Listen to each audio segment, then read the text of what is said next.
On va passer au temps d'échange. Alors, j'ai noté quelques questions, donc on va y répondre maintenant. Alors, on parle des eaux pluviales au niveau des sanitaires, euh, comme quoi cela ne serait pas possible pour les écoles maternelles, cette réutilisation des eaux pluviales. Qu'en est-il? Alors, je serai à même de répondre à cette question en disant que pour l'école de mai qui a été présentée, il y a eu la nécessité de poser un filtre UV, en fait, qui permet, en plus des différents filtres, de s'assurer qu'il n'y ait aucun contaminant dans l'eau pluviale, quand bien même il y ait peu de chances qu'elle ait été polluée. Et ça, c'est une prescription qui est obligatoire pour les élèves de maternelle parce qu'il y aurait possiblement un risque que ces élèves de cette tranche d'âge puissent boire l'eau des sanitaires, en fait. Donc, par mesure de précaution, il est recommandé d'utiliser un filtre UV. Ce qui est des subventions par rapport à l'Agence de l'eau, par rapport aux différents ouvrages et aménagements qu'il est possible de mettre en place. Alors, je rappelle qu'effectivement, le taux est de l'ordre de 50% pour les collectivités territoriales et il est de 40% pour les acteurs privés, les entreprises. Et ce taux de 40% peut être rehaussé de 10 ou 20% s'il s'agit d'une moyenne entreprise ou d'une petite entreprise. Néanmoins, donc pour là, les collectivités territoriales, ça sera bien 50%, avec toujours le plafonnement à 40 € par mètre carré. Alors, il y avait une question qui est plus à destination de Madame Paulet concernant la période de concertation avec les enfants.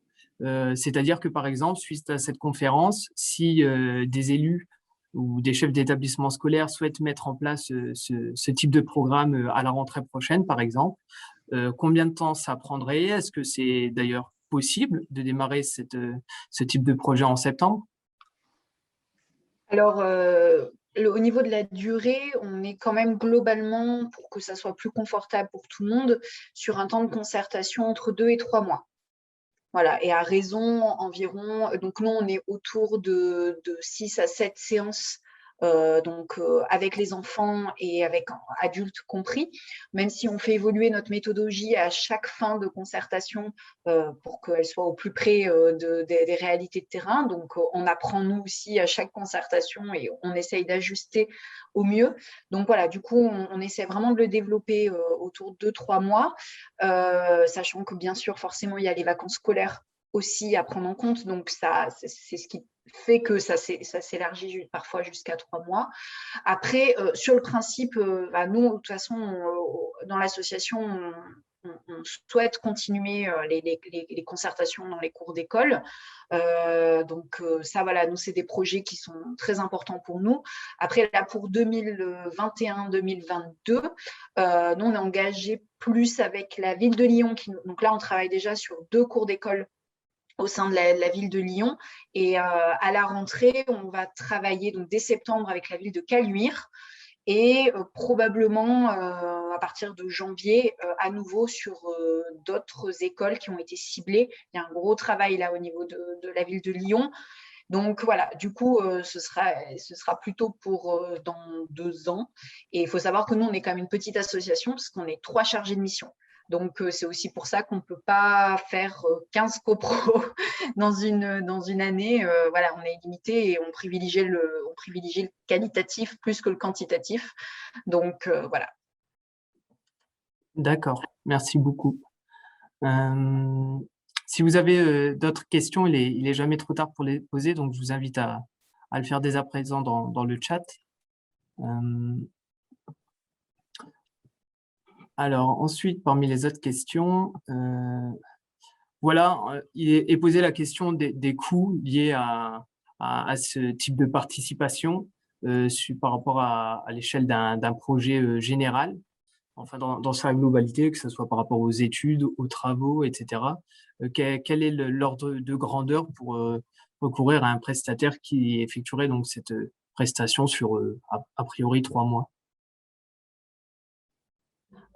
Nous, au niveau de l'association, on essaye aussi de s'adapter en fonction évidemment des communes qui vont nous solliciter et surtout s'il y a plusieurs commandes qui sont faites par rapport au fait qu'il n'y en ait qu'une. Donc ça, voilà, ça fait partie aussi des éléments à prendre en compte. Donc, il y a des devis qui sont j'allais dire personnalisé, mais comme en soi toute forme de devis. Mais nous, on est globalement, donc ça fait intervenir c'est une co-animation, hein, donc il y a 2 chargés de mission qui interviennent systématiquement à chaque séance et donc qui sont mobilisés autant sur la préparation, l'animation et la capitalisation des séances avec la fourniture d'un livrable final. Et donc là, on se situe sur une tranche entre, tout compris, hein, j'entends, aux alentours de 8 000 €. On est sur cet ordre-là. Voilà. Après, encore une fois, je vous le dis aujourd'hui par rapport à la méthodologie, comment elle est, évidemment, après, il y a des choses qui évoluent, mais aujourd'hui, on est sur cette tranche-là. Tout à fait. Merci. Oui, c'est à titre indicatif pour donner une Tout fourchette à fait, oui.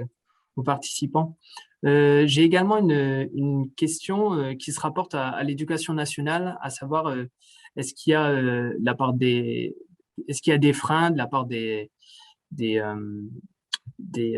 référents à l'éducation nationale vis-à-vis de la mise en place de ce type de projet, de désimperméabilisation des cours d'école avec un peu cet ensauvagement de ce type d'espace. Je crois savoir, Madame Henzel, notamment que les ministres de l'Éducation nationale et de l'Environnement sont venus visiter votre établissement. Oui, tout à fait. Alors, et c'est quand même important qu'avant de se lancer, de bien ficeler un projet, savoir pourquoi on le fait, comment on le fait, voilà, de bien s'organiser pour que ça soit pas quelque chose qui va pas durer. Ou, voilà. Il faut bien réfléchir avant et puis avoir l'aval de l'inspecteur. C'est ce que nous avons fait. Nous avons rédigé le projet. Je l'ai présenté à l'inspecteur, il m'a dit oui tout de suite. Ensuite, il fallait convaincre la mairie. Il y a 5 ans, c'était pas si facile. Aujourd'hui, ça va aller tout seul, je crois, parce que les maires sont aujourd'hui ouvertes à ce genre de choses. Et donc voilà, comme vous dites, on a eu l'honneur d'avoir la visite des 2 ministres qui voulaient venir voir notre manière de travailler dehors. Donc, ils ont apprécié. Ils sont repartis avec les pouces, hein. Les pouces en l'air. Donc, voilà. Il n'y a plus de problème pour vous lancer, hein. Il n'y a plus de frein. Super, bonne nouvelle. Est-ce que oui, il y a, par rapport à ce qu'ils aient accepté la démarche du projet, est-ce qu'il y a eu notamment la nécessité de prouver l'efficacité de ce changement dans la façon d'enseigner notamment et de de donner du temps libre aux enfants? Bien sûr, nous l'avons fait pour nous-mêmes parce que moi-même, enfin, quand je me suis lancée, je n'avais pas d'expérience. Il fallait bien un moment qu'on fasse les bilans. C'est ce que nous avons fait. Et nous avons fait une petite enquête auprès des parents aussi. Donc, on a essayé d'être sérieux pour voir est-ce que vraiment on ne perd pas notre temps. Il faut aussi dire que lorsque vous êtes donc directrice dans une école, on a 6 classes, hein, tout le monde ne se sent pas à lancer là-dedans. Donc, il faut aussi laisser la liberté pédagogique à chaque enseignant de dire, moi, j'ai envie, j'ai pas envie. Au début, on n'était que 2. Moi et une collègue qui était assez folle pour me suivre. Et puis aujourd'hui, toutes les classes sortent. Vous voyez, au bout de 5 ans, surtout avec l'époque du Covid, les enseignants, il ne fallait pas mettre les groupes, mélanger les groupes. Donc, les enseignants ont utilisé cet espace-là et là, ils ont vu à quel point c'était riche. Et donc, on n'a plus que les convaincus dans l'école. Donc, il faut aussi avoir un peu le temps de réfléchir et d'expérimenter, mais non, vraiment, ça n'a pas posé de problème. Mais oui, il faut faire le point. D'ailleurs, dans notre académie, a été fait une charte de l'école du dehors, faite par notre inspectrice spécialité maternelle, qui a été signée d'ailleurs par les 2 ministres, donc ça devient quelque chose d'officiel. On encourage les équipes de se lancer à travailler de cette manière-là. D'accord, merci. Et justement, alors ça peut être lié, une question se pose, s'il y a une visite pour s'assurer que l'espace est sécuritaire pour les enfants. Donc là, j'imagine, qu'est-ce qu'on définit par sécuritaire? Ça, c'est de la libre appréciation. Alors non, on a eu la visite de la sécurité et je leur ai juste dit, bon, là, on a un petit coin sauvage. Je dis, oh, ça ne nous intéresse pas. On regarde les bâtiments, je dis, ouf. Donc, alors, ce qu'il y avait, c'était le sable, par exemple. Vous voyez, les bacs à sable, là, j'ai eu quand même une discussion avec la mairie Parce que normalement, il faut les désinfecter tous les ans. Je ne sais pas si c'est pareil partout, mais il faut désinfecter le sable régulièrement. Donc, ils ont dit, oh là là, vous, les sables, ça ne va pas aller du tout. J'ai écouté, voilà ce qu'on va faire. Vous nous mettez 1 mètre cube de sable et je vous promets qu'à la fin de l'année, il n'y en a plus.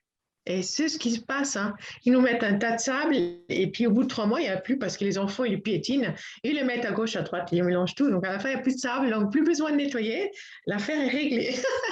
Donc non.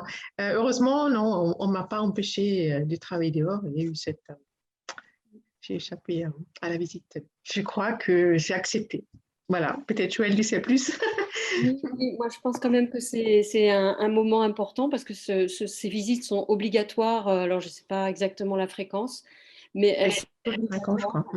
il y a même des documents à remplir et ça se fait avec des personnes des services et parfois même les pompiers dans certains Oui, oui, on a eu cette visite-là, mais ça ne les intéresse pas. Le coin sauvage, je dis non, non, ça ne les intéresse pas. C'est pas le cas partout, c'est pas le cas partout. Et donc je pense que c'est intéressant quand on de lier quand même une relation avec ces services, ces personnes, quand on a voilà, des aménagements qui risquent d'être mal compris et ou qu'on sait que les équipes qui vont venir sont très sensibles à ça.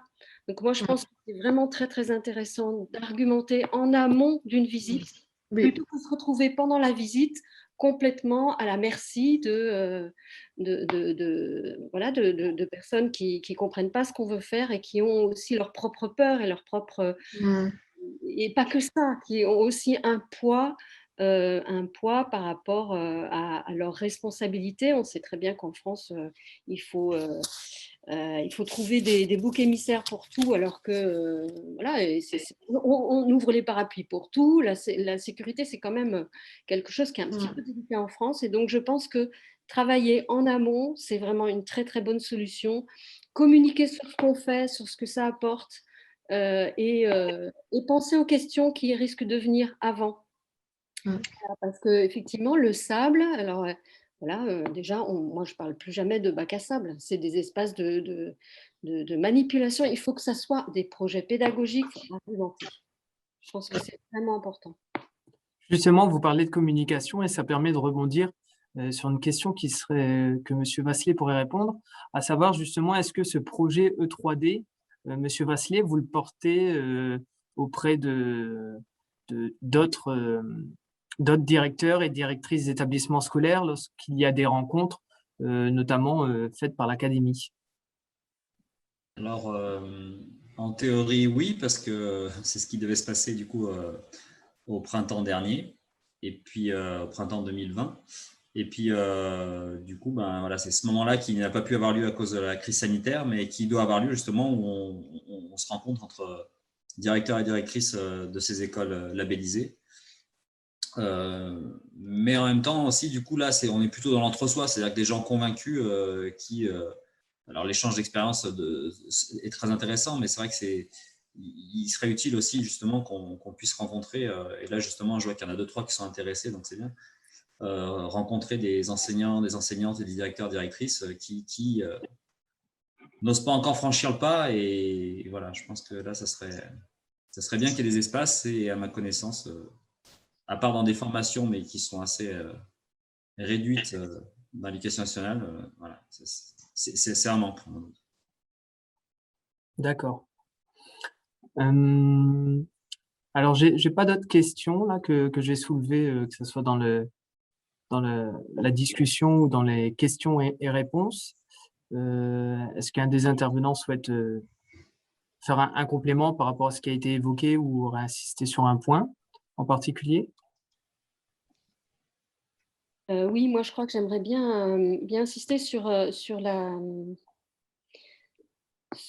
certaines problématiques qui se posent dans ces projets quand on est dans un projet notamment très ambitieux de débitumisation et de végétalisation. Et donc là, il va y avoir quand même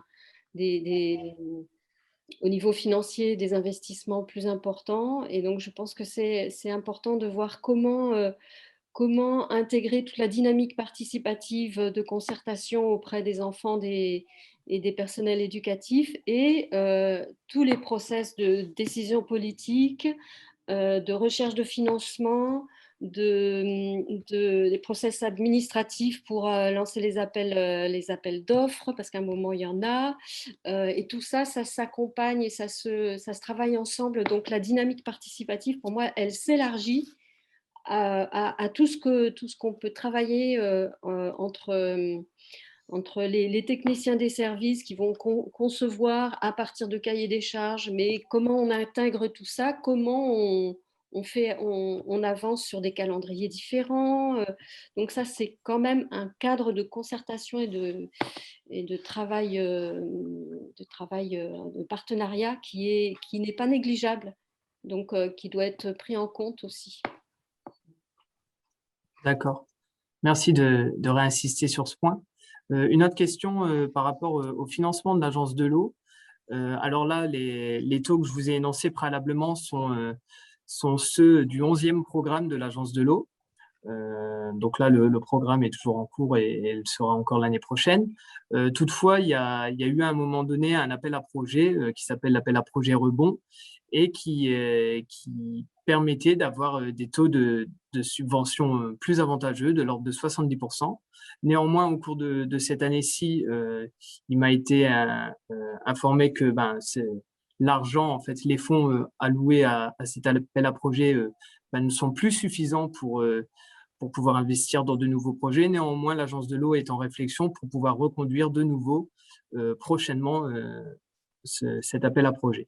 Donc voilà, ça doit encore être affirmé.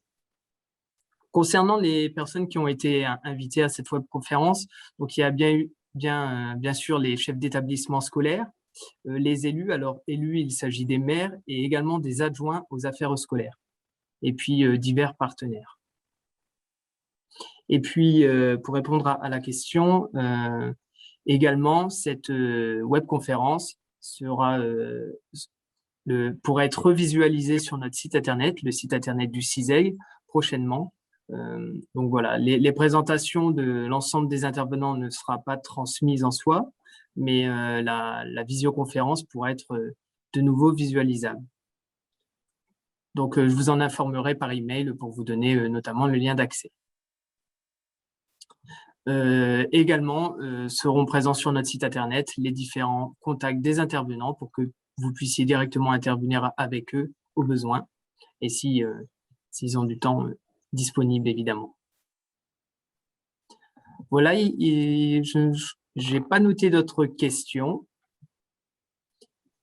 De toute façon, je pense qu'on a largement dépassé le temps qu'on avait défini pour cette webconférence, cet événement. Néanmoins, c'était très enrichissant, tous les propos qui ont été tenus par les intervenants et je les remercie chaleureusement.